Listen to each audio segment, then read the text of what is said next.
Louisiana Beer Reviews, 7:30 a.m. Looking at Schell's Deer brand. Wow, here we are at the end of August. I was walking, starting around 7 o'clock, and I even got a little chill, and it was in the 60s and low humidity. So that's a little odd for Louisiana. Deer brand, they say on the website, was introduced before Prohibition. Exactly when? I don't know. Maybe they don't even have the records for the, but they know it was before Prohibition in 1919.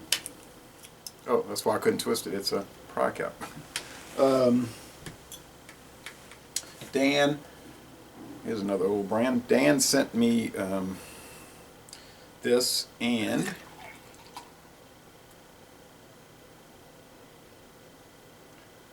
other Minnesota beers, and I've tried the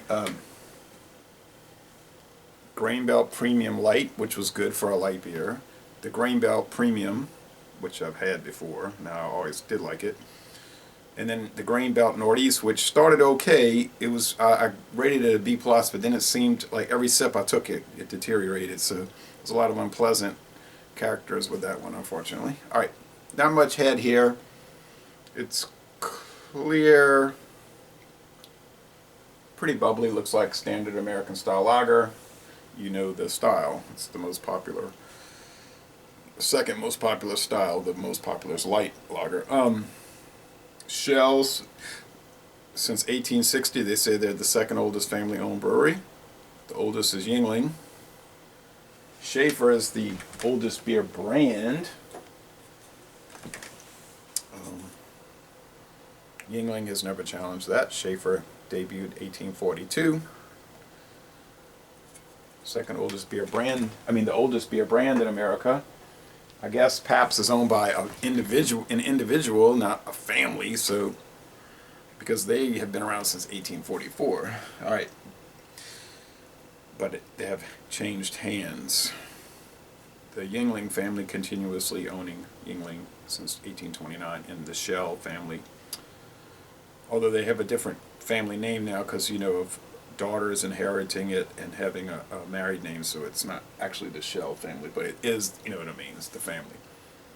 Since 1860. Okay, someone said, oh, it's just an ordinary old American style lager, and that's true, but those can be good and those can be bad. We'll get to that in a minute. There wasn't much head, so that's not a great sign. There isn't really going to be any lacing. Let's go with the aroma. Let's see, wait a minute. 70% barley, 30% corn in the mix. Don't know about the hops, they don't mention it on the site. 4.8% alcohol, that's average, in the average range. Gets an okay score on Beer Advocate, only 58 ratings. 16 out of 100 on Rate Beer and 94 out of 100 for the style. That's typical for Rate Beer. Hating the beer, but saying it's good in the style because I hate the style. 56 ratings. So, and there's only 2 video reviews for the beer that I could find, and those are not recent. They're kind of older, but they were favorable, you know. Generally, smells sweet, grainy. You'd never know what it was if you didn't. If you were doing a blind taste test, you might think it was Coors Banquet or something. Maybe more like Rolling Rock.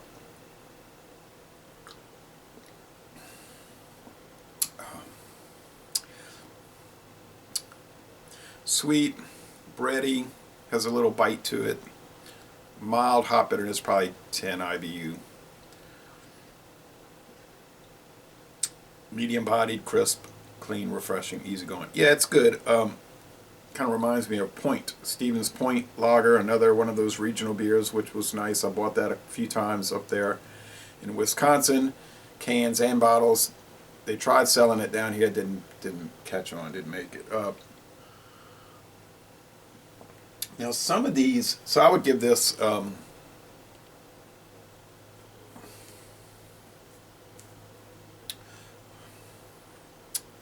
give it a B. It's good. It's just good. And I'm telling you, it's going to stay good. I have a feeling it's not going to go down like the Grain Belt Northeast, which now would put in like a C range. I did written reviews, so when I drink on it and think on it, sometimes the decline. Some that were sent to me and I bought. These two were sent to me, and they're old regional brands, and they weren't too good. Hootapole and Utica Club. They're nice looking. It's interesting to get them and try them. I got a glass that was sent to me for that. But they weren't too nice. This is Saranac Brewing, by the way, in Utica, New York. This one I bought, Pennsylvania beer, Straub. Sometimes it's in green bottles, sometimes in brown, but regardless, it wasn't too good. So those three there were in, and there's more, many more I could list, but those three and the other ones that I could list and don't have time, they were inferior to your Old Milwaukee, Pabst Blue Ribbon, Coors Banquet, Budweiser, Milwaukee's Best, etc., etc. Those are pretty high standard for American style lager. Now here's four that held their own.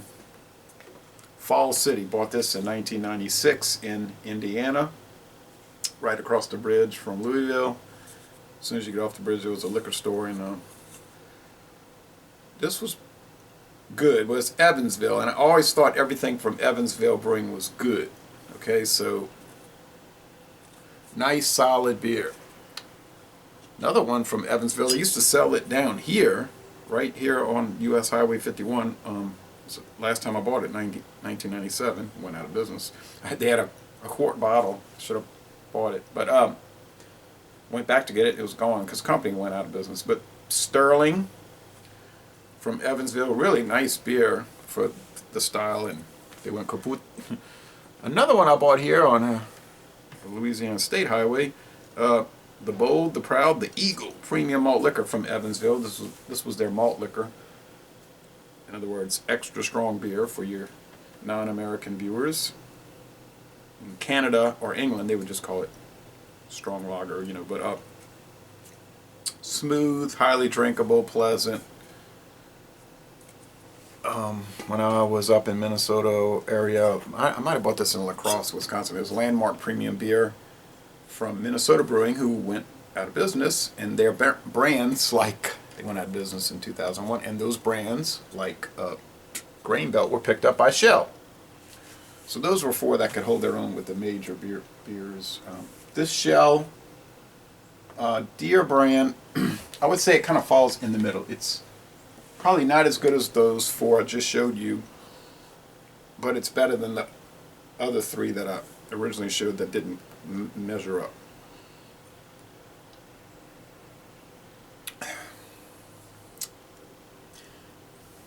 Probably this is a shade below Coors Banquet, or, like I said, Budweiser or Miller High Life or Miller Genuine Draft. But it's like I say, good. If you found it for a good price, buy it. I'm glad I got to try it. So it's kind of a, like John Sharon at Zone 1 calls it, legacy beer. It's a legacy brand. So hey, Laissez les bon temps rouler. Pretty good beer. And I'm going to end this review by saying, y'all come on down to New Orleans.